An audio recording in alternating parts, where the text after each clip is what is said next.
మరలా ఒక్కసారి సింహావలోకనం చేసుకుంటే ఏమన్నాడంటే, దశరథ మహారాజు అటువంటి మహారాజు అయోధ్య నగరాన్ని రాజధానిగా చేసుకుని ఈ విశ్వాన్ని మొత్తాన్ని కూడా పరిపాలన చేస్తున్నాడు, అఖండ భూమండలాన్ని మొత్తాన్ని కూడా. కానీ సంతానము లేక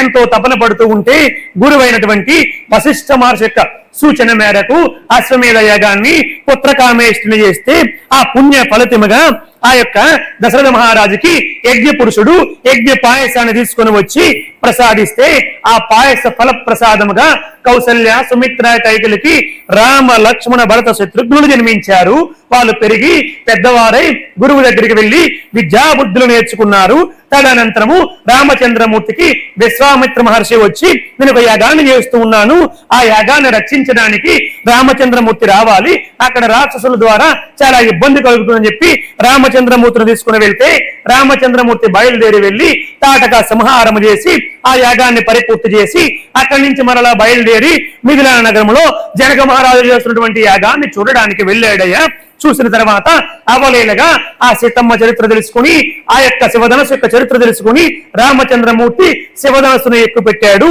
సీతామాత నుంచి వివాహం చేస్తామంటే దశరథాదులందరూ కూడా వచ్చి రామ లక్ష్మణ భరత శత్రుఘ్నులకి సీత ఊర్మిళ మాండవి శృతకీర్తులనిచ్చి వివాహం చేశారు. మళ్ళీ అయోధ్యకు వచ్చిన తర్వాత మార్గ మధ్యములో పరశురాముడు కనిపించి రామచంద్ర శివధనస్సును ఎక్కుపెట్టేవంట, నీలో అంత శక్తి ఉంటే ఈ విష్ణు ధనస్సును కూడా ఎక్కుపెట్టని చెప్పంటే రామచంద్రమూర్తి అవలీలగా విష్ణు ధనస్సును కూడా ఎక్కుపెట్టి అయోధ్యకు వెళ్లి 12 సంవత్సరాల పాటు ఆనందంగా జీవితాన్ని కొనసాగిస్తూ ఉంటే దశరథ మహారాజు రామచంద్రమూర్తికి యువరాజుగా పట్టాభిషిక్తుడు చేయాలని సంకల్పించుకున్నాడయ్యా. సంకల్పించుకుంటే మందర ద్వారా ప్రేరేపితమైనటువంటి కైక అర్ధరాత్రి వేళ దశరథ మహారాజుకి 2 వరాలు కోరింది. మొదటి వరాన్ని 14 సంవత్సరాల పాటు రామచంద్రమూర్తి అరణ్యవాసానికి వెళ్ళాలి, నా కొడుకైనటువంటి భరతుడికి యువరాజుగా పట్టాభిషిక్తుడు చేయాలని కోరుకుంటే దశరథ మహారాజు తెల్లవార్లు ఏడ్చి ఏడ్చి ఎంతో దుఃఖపడితే ఈ విషయాన్ని తెలుసుకున్నటువంటి రామచంద్రమూర్తి తెల్లవారు వచ్చి ఈ విషయాన్ని తెలుసుకుని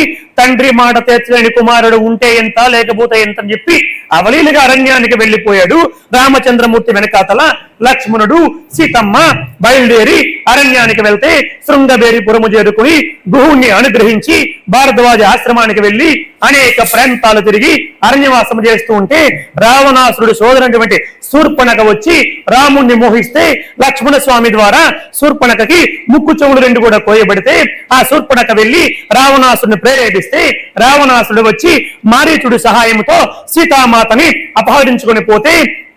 జటాయు మార్గ మధ్యములో యుద్ధము చేస్తే రావణాసురుడి ముందు శక్తి సరిపోక కింద పడిపోతే రామచంద్రమూర్తి వస్తే రామచంద్రమూర్తికి జటాయు ఈ విషయాన్ని తెలియపరిచిన తర్వాత రామచంద్రమూర్తి ఋష్యమూక పర్వతం పైనటువంటి సుగ్రీవుడితో స్నేహము చేసి హనుమ ద్వారా ఆ సుగ్రీవుడితో స్నేహము చేసి వాలిని సంహరించి 4 దిక్కులకి అనేక ప్రాంతాలకి దూతలను కూడా పంపించి దక్షిణ దిక్కుకు వెళ్ళినటువంటి ఆంజనేయ స్వామికి తన అంగుళీకాన్ని తీసి ఇచ్చి సీతమ్మ జాడ నీకు తెలుస్తుంది, ఆ సీతమ్మకి అంగుళీకాన్ని ఇవ్వమని చెప్పి రామచంద్రమూర్తి ఇస్తే ఆ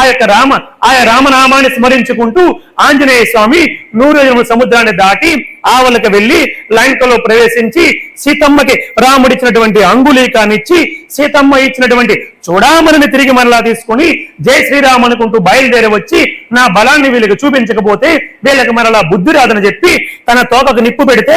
ఆ తోకతోనే లంకాపట్నాన్ని మొత్తాన్ని కూడా తగలబెట్టేసి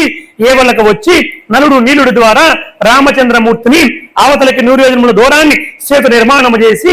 ఆవలకు వెళ్లి ఆ యొక్క రావణాసురుణ్ణి కుంభకర్ణుణ్ణి అనేక మంది వీరాది వీరుల్ని ఇంద్రజిత్తుని అందరూ కూడా సంహరించేసి పుష్పక విమానంలో అయోధ్య నగరానికి వచ్చి ఆ రామచంద్రమూర్తి 40వ రాజుగా పట్టాభిషిక్తుడయ్యాడు అని చెప్పాడండి. ఇది సంక్షిప్త రామాయణం.